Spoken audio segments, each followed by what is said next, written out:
अधिकार में सहायता कहाँ से मिलेगा, इसके लिए हम आपको बताएं। आप जानते हैं अधिकार, लेकिन ये नहीं समझ पाते हैं कि अगर आप थाना में गए, कोई बहुत गलत काम होता है तो प्राथमिकी दर्ज नहीं होता, तब कहाँ जाए, आप परेशान हो जाते हैं, सब छोड़ देते हैं। तो उसको बताने के लिए हम लोग आए हुए हैं कि हम बताएंगे कि कहाँ से आपका कार्य होगा। अगर आपके पास अधिवक्ता नहीं है तो फ्री ऑफ कॉस्ट हम आपको अधिवक्ता देंगे। शर्त यही है कि आपको, अगर आप जनरल क्लास से आते हैं तो आपको 1.5 लाख से अधिक की आमदनी सलीना नहीं होनी चाहिए। आप शेड्यूल कास्ट हैं, शेड्यूल ट्राइब्स हैं तो आपको मिलेगा, महिला है तो मिलेगा, वृद्ध हैं तो मिलेगा, बच्चे हैं तो मिलेगा। क्या देखना है आपको, अधिकार दिलाने के, कहाँ से मिलेगा इसको बताने के लिए हमें। आप लोग हमसे अधिक दूसरी चीज़ के बारे में जानते हैं, लेकिन ये नहीं जानते हैं कि किस क्षेत्र में क्या करना है। जैसे आपके यहाँ कोई FIR होता है, कोई गलत काम कर देता है, जैसे कोई लड़की है, कोई महिला है, उसके साथ गलत होता है तो उसके लिए मुआवजा का प्रावधान है, ये आप नहीं जानते। या जानते हैं तो उसका इम्प्लीमेंट कहाँ से होगा ये नहीं जानते हैं। इसको बताने के लिए आए हैं कि उसके लिए विधिक प्राधिकार में किसान के यहाँ आप आवेदन देंगे और आपको मिलेगा। अभी वर्तमान में एक एसिड अटैक हुआ था शायद विक्रमगंज में, जहाँ तक मैं जानता हूँ। सर की कृपा से वो महिला जिंदा है, वो लड़की जिंदी है और आज भी उसका दवा चल रहा है। और विधिक प्राधिकार द्वारा, इनके द्वारा प्रयास करने से अभी उसका दवा इलाज चल रहा है और भी इलाज कराने के लिए तैयार है। तो नहीं जानती, इनको नहीं खबर होता तो उसके बस का बात नहीं था, तो जिंदा नहीं रहती, या उस तरह से जिंदा नहीं रहती जिस तरह से उसको समाज में रहना चाहिए। तो जैसे छोटे लड़के हैं, कोई अपराध गलती से हो जाता है, पुलिस हथकड़ी लगा कर ले जाती है। कोई वृद्ध व्यक्ति है, गलती से अपराध हो गया, उसको हथकड़ी लगा कर मार के ले जाती है। आप जानिए, आपका अधिकार है कि जानिए, वह नहीं होने दीजिए। आप लोग नौकरी करेंगे, सभी लोग हैं, सबके माता पिता हैं, बाबा हैं, दादी हैं, घर में क्या व्यवहार होता है वह नहीं होना चाहिए। अगर बगल में भी हो रहा है तो कहाँ से सहायता मिलेगा कि उनको जो है उनका अधिकार मिलेगा, क्योंकि जीवन और खाने का अधिकार सबको, आप लोग अभी बताए कि जुड़ा हुआ है। कोई लड़का है, कोई लड़की है, छोटा है, उसको पढ़ने के लिए स्कूल गार्जियन नहीं भेजता है, तो आपका जिम्मेवारी बनता है कि आप उसे मोटिवेट करें और नहीं होने पर आवेदन दें, उसको शिक्षा का राइट उसको प्राप्त है तो उसको मिलना चाहिए। इस तरह से बहुत सी चीज़ें हैं, क्योंकि आप लोग हमसे अधिक जानते हैं, उसमें हम नहीं जाना चाहते हैं। तो आप किसी भी समस्या के लिए, समाधान के लिए आप आवेदन करेंगे या अपना संपर्क स्थापित करेंगे। आप न्यायालय में गए होंगे, न्यायालय के आप देखे होंगे पश्चिम साइड में बाहर में ही एक लोक अदालत का कार्यालय है, जहाँ हमारे माननीय सर बैठते हैं और वहीं लोक अदालत का कार्यालय है।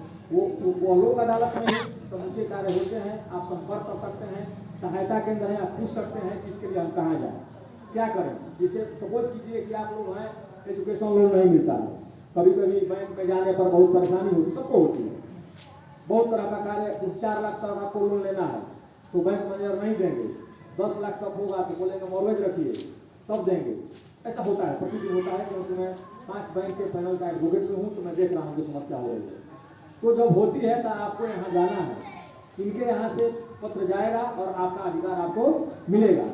तो हक हमारा भी तो है, नहीं जानना है कि आपका हक क्या है और फिर कैसे दिलाया जा सकता है। इसके लिए हम लोग आपके पास आए हैं। विशेष के लिए मैं शेखर जी से अनुरोध करूँगा, दूसरे वक्ता को बताया जाए, तो बात को रखें। धन्यवाद।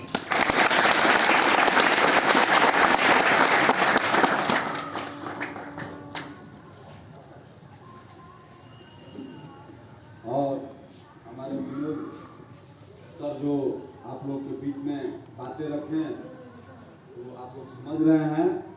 और अब मैं चाहूँगा, आप लोग का भी पठन पाठन का समय हो रहा है अभी, तो मैं चाहूँगा कि सर की मुखारबिंद से आप लोग जो भी न्याय के आशा अपेक्षा रखते हैं और सर आप लोग को मार्गदर्शन देंगे। और सर जैसा सर का आदेश होगा हम लोग मिलकर आगे बढ़ने का कार्य करेंगे।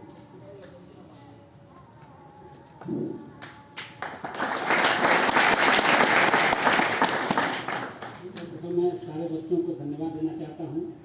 पहले मैं ईश्वर से कामना करना चाहता हूँ कि आप लोग पढ़ लिखकर अपने जीवन में सफल नागरिक एवं उच्च पदों पर आसीन हों। मैं विधिक सेवा प्राधिकार के सचिव सर एडिशनल डिस्ट्रिक्ट जज सासाराम, जो बिहार न्यायालय सासाराम में है और स्थापित हूँ। और अभी हम लोग का जो है एक मुहिम चल रहा है। उस मुहिम के तहत अभी सर्वोच्च न्यायालय के जो अभी न्यायाधीश हैं DY चंद्रचूड़, उन्होंने हम लोग के नालसा के बारे में आप लोग जानते होंगे, नेशनल लीगल सर्विस अथॉरिटी, तो उनके चेयरमैन। तो एक हम लोगों को 2 कंटेंट चल रहा है, देहात में एक जेल में। हक हमारा भी तो है, हक हमारा भी तो है के तहत एक हम लोग कंटेंट चला रहे हैं।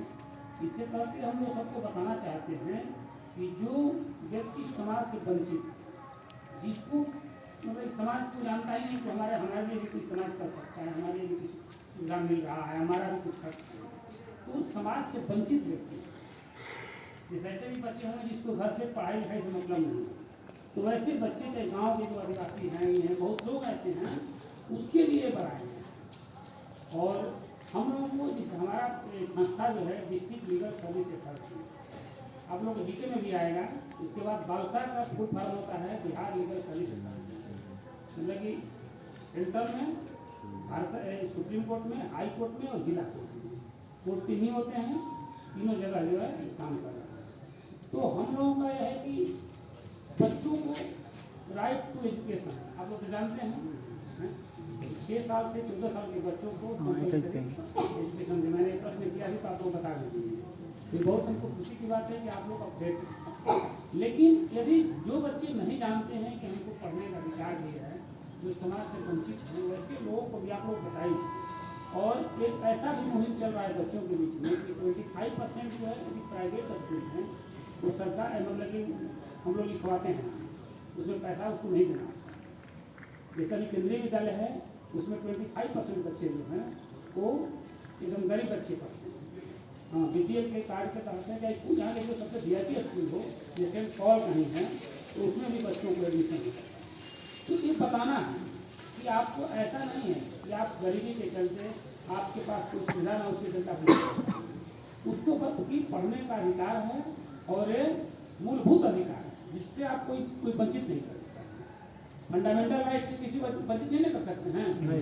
तो वो आप बच्चों का जो है, इसीलिए एजुकेशन। अब यदि जो बच्चा 6 से 14 साल के बच्चों को यदि जो माता पिता उसको स्कूल में एडमिशन नहीं कराते हैं तो ऑफेंस कर रहे हैं। तो ये हमको शेखर जी ने बताया कि बच्चे उसमें रहते हैं, तो बच्चे रहते हैं, बच्चे मतलब तो बच्चे होते हैं, जब तक एडल्ट नहीं हुए तो बच्चे हैं। आप लोग पढ़ रहे हैं तो बच्चे नहीं हैं। तो आप लोग को हम लोग खासतौर से बताने आए हैं कि आप लोग पढ़िए और पढ़कर सच्चा नागरिक बनिए। और इसमें से जो पढ़े वाले बहुत पढ़ा दिया है, हम सुने हैं कि इसमें 1300 के बच्चे नौकरी भी पा लिए, बोले थे। तो ये अच्छी बात है। हम लोग भगवावासी थे, वो पढ़ते थे कल्याण हॉस्टल में, तो इसी तरह का हम लोग एक यूज करते थे। तो उसमें कि 1 डे का जो एग्जाम होता है सारे बच्चे निकाल लेते हैं, लेकिन BPSC जो लिखित में होता है वो फंस जाते हैं।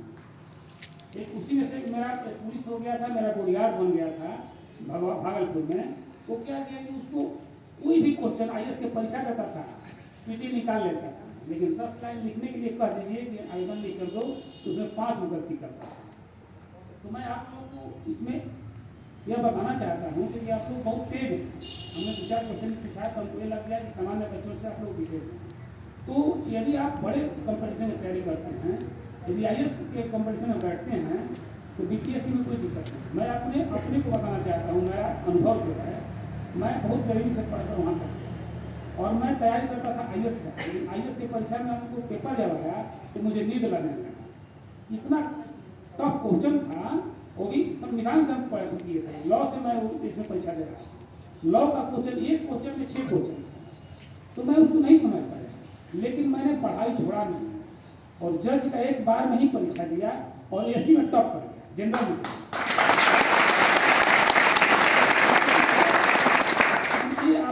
आप लोग को इसलिए मैंने अपना कहानी बताया कि आप लोग जैसे बहुत बच्चे हैं पढ़ने को रट लेंगे, लेकिन उसको लिख नहीं पाएंगे। तो ये आपका पहला नंबर राइट टू एजुकेशन के तहत आप लोग एक करिए। मेरा सुझाव ही है कि आप लोग जैसे सब्जेक्टिव क्वेश्चन करिए। जैसे आप सब्जेक्टिव पढ़िएगा तो ऑब्जेक्टिव तो अपने आप उसमें आ जाएगा। क्या ऐसा है कि नहीं? इसीलिए आप लोग यदि जैसे सारे लोग ग्रेजुएशन कर लिए हैं नहीं किए, जो ग्रेजुएशन कर लिए हैं तो जो आयोग परीक्षा लेता है कंपटीशन, उसको जरूर लीजिए। हमारे यहाँ पेशकार का भी बहाली निकला हुआ है, निकला, इसमें कितने बच्चे भरे हैं किसी को मालूम नहीं? पेशकार प्यून और पेशकार के बहाली को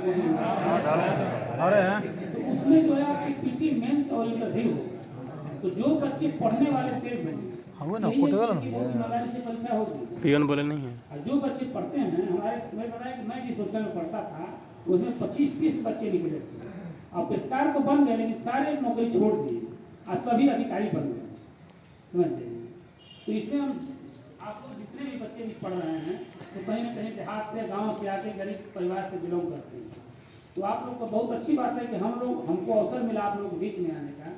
यदि सुप्रीम कोर्ट ने ऐसा नहीं मतलब निर्देश दिया होता तो शायद मैं नहीं आता, क्योंकि हम लोगों को रिस्ट्रिक्टेड है, कहीं हम लोग पब्लिक प्लेस पर नहीं जाते हैं। लेकिन ये अच्छी बात है, सुप्रीम कोर्ट की मुहिम चल रही है और बच्चों के बीच में ही बताना, इसीलिए हम लोग बच्चों के बीच में जाते हैं। अभी हमने गया था महिला कॉलेज में, महिलाओं के बारे में बताया, तो महिलाओं के बारे में हमारा बालसा जो है 5 लोगों को हेल्प करता है, जैसे मिश्रा जी ने बताया। पहला नंबर SC/ST लोग हैं, तो उसको हम हेल्प करने के लिए हमेशा तैयार हैं। जिससे उसके साथ अत्याचार होता है तो उसको कंपनसेशन मिलता है। वृद्ध व्यक्ति हैं, जैसे वृद्धाश्रम में हम जाते हैं, देखते हैं उनको किसी तरह का प्रॉब्लम है तो मैं हेल्प कर सकता हूँ। बच्चे हैं जिसके साथ कोई ऑफेंस हो जाता है तो हम लोग उसको हेल्प करते हैं। उसके बाद आपको निर्धन व्यक्ति, चाहे किसी भी वर्ग के व्यक्ति जिसका 1.5 लाख रुपया से इनकम कम हो तो उसको हमारा विधिक सेवा प्राधिकार हेल्प करता है। इस तरह का हम लोग मतलब आपको समझ गए कि समाज के जो वंचित व्यक्ति हैं, जो समाज में से एकदम निर्धन नीचे रहे, उनको विधिक सेवा प्राधिकार हेल्प करता है। और आप किसी भी तरह के व्यक्ति यदि जेल में रहते हैं या जेल में किसी तरह चले गए और आपके पास कोई साधन न हो या आपके पास पैसा ना हो कि हम आपको जेल में से निकल सकें, तो आप मेरे यहाँ हेल्प मांगेंगे, मैं अच्छा से अच्छा लॉयर दूंगा अपने खर्चे पर और उसको जेल से बाहर निकालूंगा। अभी कुछ बच्चे जो पकड़ाए थे, जो नहीं हो रहा था आपको, तो मैंने हाँ हुआ था इसमें, तो बच्चे जेल में गए थे तो मैंने मिलने उन से गया। तो एक बच्चा उसमें BSc कर रहा था, उसको परीक्षा करने गया था जेल में, मैंने उसको किताब मंगा कर और स्कूले में उसको दिलवा दिया कि उनको पढ़ने का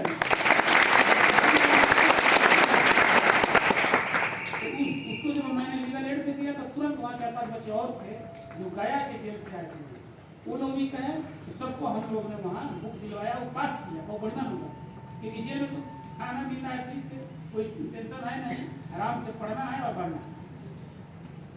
तो इसलिए कभी भी जो है आपको हमेशा सही काम करना है, सही नागरिक बनना है। पहले नौकरी पाने से पहला जरूरी है कि हम सच्चा नागरिक बन जाएंगे, आप सही आदमी बन जाएंगे तो सारी समस्याओं की जड़ आप जो है छोटा भी काम करके अपना जीवन यापन कर सकते हैं। आप अपराध की तरफ नहीं जा सकते, अपराध की तरफ आप किसी तरह चले गए तो आपका जो है रास्ता एकदम चेंज हो जाएगा। तो हमेशा समाज की मुख्य धारा में जुड़े रहना है और अपने से नीचे वाला उसको देखना है, ऊपर वालों को देखिएगा तो बहुत कष्ट होगा, अब उसको देखिएगा तो मारुति से चल रहा है तो हमको बहुत दिक्कत है, अपने से नीचे देखो आदमी वगैरह मजदूर है, नीचे से रहा है, उसको देखकर अपना पढ़ने का प्रयास कीजिए। और यही सब बात दिमाग में आपकी आ जाएगी कि मेरे पिता क्या करते थे, हमारे समाज में अगर ऐसे लोग हैं जो खाने को नहीं है तो हम कुछ करें ताकि हम सही ढंग से यहाँ आए। मैंने जीवन में संकल्प ले लिया था कि मैं नौकरी करूँगा, समझ, और बेरोजगार नहीं रहूँगा। मैं जब पढ़ रहा था इंटर में दिमाग में आया कि ऐसा मैं शिक्षा लूँगा कि मुझे मजदूरी न करना चाहिए, तो मैंने LLB को चुना। LLB करने से तो जानते हैं कि बेरोजगार नहीं बनेंगे, काला कोट पहन लेंगे, कोर्ट में आ जाएंगे, कुछ नहीं तो कमाइए लेंगे, इज्जत क्या रोटी खाएंगे। तो इसीलिए जैसे मान लिया LLB आराम से आदमी कर रहे हैं, आप मेडिकल नहीं कर सकते हो, मेडिकल बहुत किस्त पैसा लगता है, ज़्यादा पैसा लगता है, आपको हो सकता है कि आप ये ना समझ पाएँ। इतना टफ क्वेश्चन है, जैसे अभी आप लोग परीक्षा दे रहे हैं ना, आप लोग तैयारी कर रहे हैं, जनरल कंपटीशन बहुत टफ। आप स्पेशल कोई BEd कर लीजिए तुरंत नौकरी मिल जाएगी, LLB कर लीजिए तुरंत जज बन जाइएगा। इसमें से जो बच्चे LLB कर लेंगे इतना तेज हैं, मैं दावे के साथ कहता हूँ कि जज बन जाएंगे।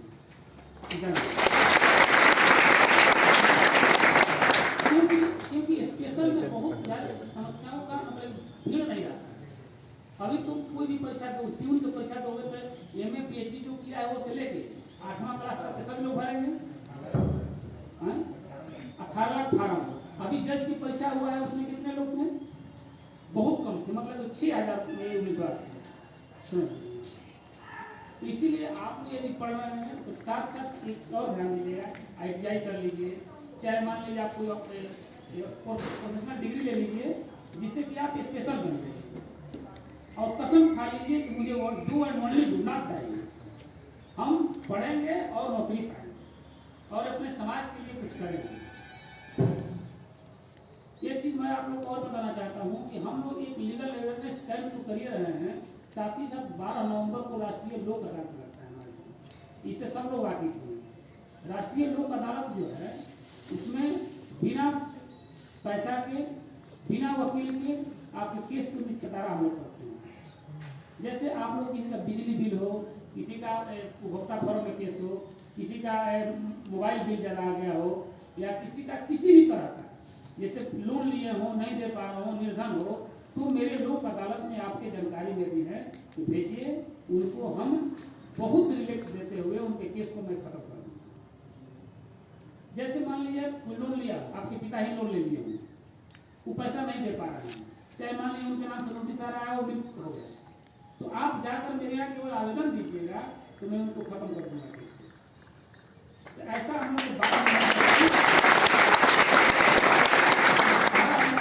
राष्ट्रीय लोक अदालत लगता है जिसमें हम कम से कम 20 बेंच बनाए हैं, जिसमें तमाम तरह के केस रहते हैं।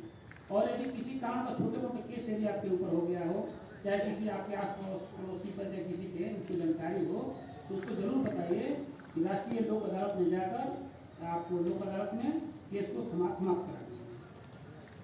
इससे आप लोगों को ये होगा कि जो दिमागी टेंशन यदि कोर्ट की तरफ है, चाहे यदि उलझन है, तो वो खत्म हो। और आप लोग एक और प्रयास करिए कि आप लोग चूँकि पढ़े लिखे हैं, यदि कोई भाई भाई लड़ रहा है जमीन के लिए तो उसको भी बताना है कि देखो आपको लड़ने से कोई फायदा नहीं, उसमें आधा उसका हिस्सा होगा, उसका आधा हिस्सा होगा वो लेगा, तो अच्छा है कि दोनों आदमी अपने कंप्रोमाइज करें। यदि आप कंप्रोमाइज अपने में नहीं कर पाते हैं तो मीडिएशन सेंटर में जहाँ हम लोग अदालत ऑर्गेनाइज करते हैं वहाँ भेजिए, जिससे कि बड़ा ऑफेंस होने से बच जाएगा। यदि कोई दो भाइयों में बंटवारा है घर से होगा तो फिर बातचीत नहीं करेगा, हो सकता है अपने भाई लड़ने के लिए मर्डर कर लेता है, तो बड़ा अपराध से बचा जा सकता है। इसके लिए हम काम करते हैं। हमारा लोक अदालत जो है, हमें तो बहुत सारा योजना है जिसको हम नहीं बता पाएंगे, बहुत हम लोग योजनाएं कार्य करते हैं। इसलिए अभी हम लोग के समय कम है, हम लोग चूँकि 4 बजे आए हैं, हम लोग एक्स्ट्रा ड्यूटी कर रहे हैं, 4:30 बजे तक ही हम लोग ड्यूटी। लेकिन शेखर जी ने बताया कि बच्चों के लिए चलना है तो हम भी थोड़ा सा एकदम जोश में होकर नहीं चलिए, हम चलते हैं। इसलिए आप लोग को पुनः मैं धन्यवाद देता हूँ और ये मंगल कामना करता हूँ परमेश्वर से कि आप लोग अपने जीवन में बहुत तरक्की करें। Thank you.